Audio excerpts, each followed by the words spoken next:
questions I have is, how does the passport thing work? So that's what I'm going to talk about today. I'm Cruisinjules. I've been on 64 cruises, and this is a channel all about cruising. Chances are, if you want to go on one of the major cruise lines, you're going to need a passport. There's one exception probably, and that would be for Americans, and that's if you're doing a round trip cruise on Norwegian Cruise Lines out of Honolulu, Hawaii, because it's really only just visiting the Hawaiian Islands. If you're from a different country, you're going to need a passport to get into the US anyway. Regardless, 99% of the time, you're going to require a passport. For the purposes of this video, I'm going to talk about having a passport from the Canadian or American perspective. Depending on your itinerary, passport is usually adequate. The odd time you may require a visa. A visa is an extra piece of documentation that's included with your passport when you visit a country. A Cambodian visa looks like a giant sticker and it's permanent in your passport. You don't take it out. I've had another one, a Brazilian visa. Some visas look more like the prayer page in your passport, that opening page. So it looks like that. And for some countries, the visa also requires a photo. So I do have one of those, but I'm not going to show you my passport photo. Yeah, so that's some basics. If you're going to the Caribbean, I don't think I've ever required a visa for the Caribbean, but again, I'm giving you the Canadian perspective. If you're coming from overseas and you're going on a Caribbean cruise, maybe you need one. I don't know. I can think of some countries where I required a visa for cruising. So that was for the United Arab Emirates. When I cruised there, you required a visa. I know that they got rid of them for a while. I'm not sure if they reinstated that requirement. Same for Brazil. So first time I went to Brazil, we needed visas as a Canadian. Americans needed them as well. Then they got rid of the requirement, and then I think they brought it back. It was supposed to be implemented in January of 2024, but they weren't ready. So I think they bumped it up or bumped it down the road till April or July. I really don't know what's going on with that right now. Where else did I need a visa for cruising? Oh, I think China. I can't remember. Anyway, UAE, Brazil. And so, yeah, for Cambodia, you needed a visa. There's also an issue with visas. I'm not here to give you advice on whether or not you need a visa. That's your responsibility. Use the cruise line as your first reference, but I would also go to the official government websites. And then from there, you could click on the countries you are thinking of visiting. It will tell you what do you need to enter the country, what do you need to leave the country. It also will give you, at least in Canada, I think in the US as well, it kind of gives you a little rundown of what's going on in those countries at this particular time and what kind of precautions you might take. And that could be in terms of health or safety, crime, those kinds of things. So those are great reference tools. You also want to double check with what the cruise line's saying, and the country that you're planning on visiting, go to their website to see if they have any entry or exit requirements. What do I mean by entry and exit requirements? That's about your passport and if a visa is required. So visas range in all kinds of prices. I've seen anything from like $30 US up to maybe $200. Okay, and that's per visa. And what does that mean? When you apply for a visa, I'm just speaking from my own experience. When you apply for a visa, it depends what the country's giving out in terms of visas. So some might give you a single entry visa and some give you a multiple entry visa. The price could vary depending on if it's single or multiple. What do I mean by that? A single entry visa lets you visit that country once. So if you're in one country and you want to go to another nearby country for the day and come back at 8 o'clock at night, well, you need another visa. On a single entry, you're not allowed back in unless you have that second visa or a multiple entry visa. So multiple entry visas usually let you go in and out of a country multiple times within a certain time frame. So that time frame might be within 21 days, it might be within 3 months, it might be 6 months. I don't know. You have to figure that out yourself. I'm not going to give you advice on what does each country require, and that's always something that's changing. Some countries you can't get a visa on the spot. Some you can. Okay, what do I mean by entry and exit? Entry is when you enter a country for the first time, and exit is when you leave the country. So how does this tie into cruising? Well, on a cruise ship, you could be in one country one night, you get on the ship, 4 or 5 o'clock, you sail away. The next day you wake up, you're in a new country. Okay, So now you're in that country for a particular day, and so on and so forth. I'm just going to jump right into how does it work on the cruise ship. The onus is upon each traveler to know what is required or not. Make sure you take care of that ahead of time. Sometimes it can take a long time to get a visa. You know, you might get one the day of, or you might be waiting months. I don't know. In this day and age, it might be easier with things going electronic, but it's hard to say. Anyway, when you book a cruise, you don't necessarily have to have your passport ready when you actually make your booking, but you need to have it before you get to the ship. And nowadays you do your check-in ahead of time, so it could be, you know, a week before, it could be 2-3 months before. Generally you don't check in until you've made your final payment, but keep in mind, when you have a passport, look at the date in your passport. If it's expiring within 6 months, you may be in a situation where you might not be able to board the ship. So I'm going to give an example. Last I knew, maybe things have changed. Bahamas. Bahamas is a country that requires your passport to be valid for at least 6 months from your arrival date. So just keep that in mind. Some countries, they don't want anybody in their country with a passport that's expiring anytime soon.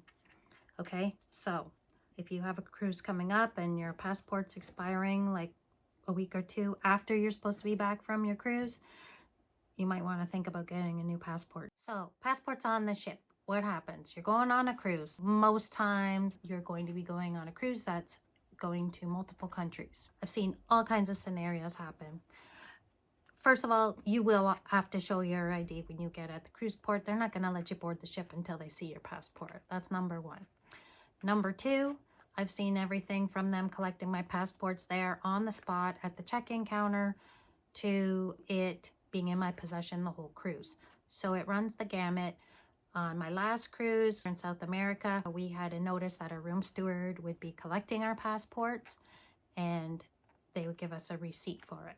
So that's what happened. Actually, our room steward collected it before we even set sail. You'll know who your room steward is. That's one of the first things that happens when you get on the cruise ship. You're going to meet your room steward. That's the person that cleans your room for you during the vacation.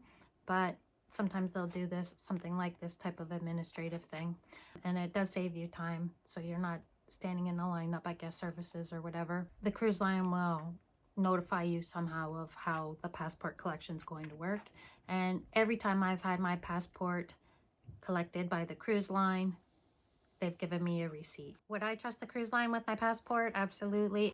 I think they would do a pretty good job of safekeeping them, and they probably go into some major safe or vault. Yeah, I've never heard of a scenario where the cruise ship has lost somebody's passport. Before the ship gets to shore, the people on the ship need to be pre-cleared by that country's immigration. It's interesting, all of the behind the scenes stuff. I've seen immigration officials on the ship before we even get into port sometimes. So I'm not sure if they get on the ship while we're all sleeping or how that works, or if they climb on through some boat. Sometimes you will see the local country's immigration officers on the ship before you get into shore, or maybe the ship is docked, but we haven't been cleared yet. So they come on and they are probably checking people's documents, and sometimes you don't see anybody. From my experience in cruising, I've only had to present myself to an immigration officer on the ship maybe once, maybe twice out of all the ports I visited. So it's not common, but it can happen.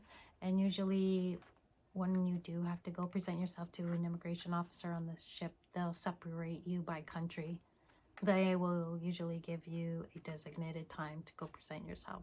Wanted criminals don't typically go on cruise ships, but they do sometimes, and then they do get caught. Now, my last voyage, I recorded what the paperwork looks like at your room when they collect your passports, and also they give you information of what kind of ID do you need to take on shore. So it varies. It could vary port to port. Usually you want to have some kind of picture ID, and then maybe your insurance policy on you in case something happens. Anyway, you're gonna get usually a piece of paper like this. It's gonna tell you what time you arrive at a cruise port, what time is all aboard, and usually there's some information about the port officer. Yeah, so bring your princess paddle or bring your daily event planner with you to shore, or take a picture of it with your phone, because there's usually going to be a port agent's name on there, and that's who you contact if you're in trouble ashore. Don't call them to say I'm running 10 minutes late because, you know, you spent too long at the beach. That's not cool. That's who you would contact if there's a major incident ashore and you can't make it back to the ship. Usually the cruise ship will let you know at the beginning of your cruise or the day before what type of ID you need to bring with you onto shore, because before you get back on the ship, you'll need some kind of picture ID that you usually show a port agent, and then they let you go down the pier or board the ship. You have to show your picture ID and your ship card or your ship medallion, whatever it is that you have, then in order to enter the port area. The other thing is, it's probably wise to have a copy of your passport details somewhere. So whether you jot down your passport number and keep it in a safe spot, some people photocopy it, some people take a photo of their passport, whatever, but keep that secure. That's your personal information. Don't give it to anybody who doesn't need it, okay? So the cruise ship will need it, yes. Your airline will need it, yes. I've seen some foreign hotels ask for it. You really don't want that out of your possession when you're on shore anywhere. So it's up to you if you want to keep your passport with you on the ship. I think I've only ever had to have my passport with me ashore a couple times, and I'm gonna try and think of a scenario. Oh, it could happen when you're doing a cruise tour and part of the cruise tour is taking you to another country. So your port might be really close to a border. So that can happen. I'm gonna add a clip from one of my previous videos I did on a cabin tour of an ocean view stateroom, Princess P224. So that will be towards the end of this video. And then if you want to watch the full video on that cabin, I'll put a link to that video. Okay, so then now you know a little bit what to expect when you hand over your passport on a cruise ship to somebody. Okay, but if you're going on a 7-day Caribbean cruise out of Florida and you're Canadian or American, you're probably not giving your passport to anyone. You hold on to it the whole time, and you're probably going to want to put it in your safe. So every cruise that I've been on has a safe in the stateroom, and you're in control of setting the password for the safe, or PIN number, or whatever you want to call it. Usually it's a 4-digit number. Now I'm going to pass on a tip that one of my friends gave me about 12 years ago on passports. I'm not just talking on a cruise ship. Okay, cruise ship is one thing, but if you are traveling on land, do not trust your passport with anyone. If you make new friends, you keep your passport with you all the time. If you're staying in a hostel, don't leave your passport unattended. Bring it with you. So if you go to the washroom, take a shower, get ready, make sure you have your money and your passport with you, okay? So you don't really know these people. You think they might be your friends, but some people are bad actors out there, and they will try and take advantage of unsuspecting travelers. So don't lose your passport. The other thing too is have a plan in place before you get to some of these ports. Barcelona is bad for pickpocketing. Buenos Aires is bad for pickpocketing or just plain robbing you. So you don't want to have your ID stolen before the cruise, because, you know, good luck. You flew to Spain, now your ID's stolen. How are you going to take your cruise? It might not happen. Same with Buenos Aires. Not to scare you, but those two cruise ports are major embarkation ports for some cruises, and they do have a bad rap for pickpocketers or people just plain out robbing you. Okay, and I can't tell you how many stories I've heard of people getting robbed in both of those places, whether they knew it or not. There's someone on every ship. There's usually more than one person. I will be in both of those cities again over the next year, and even though they have high crime, it's not going to stop me. I'm just going to be more careful about how I handle my passport and my money in those places. What I'm telling some of the people that I'm traveling with, look, we're going to look like tourists. We're going to be targets from the minute we get there. So you have to assume that you're going to be a target of a scam or a pickpocket. So what's your plan to prevent that from happening? I hope that this helped. If you want to learn more about cruising, cruise tips, cruise news, or what ships look like, please subscribe to the channel Cruisinjules. Until the next time, have a good day. Passport collection notice. Some of the upcoming ports for the local arrival immigration clearance procedures requires the vessel to present all sailing guest passports to the local authorities. To facilitate this, our room steward will collect our passports on behalf of the admin team. Makes it easy. Yeah. You will be provided with a receipt in exchange for your submitted passport, which will be held for safekeeping until the conclusion of this voyage. Oh, this is nice. They give a summary of what we need at each port, like what kind of ID. Yeah, because it's always different for everywhere you go.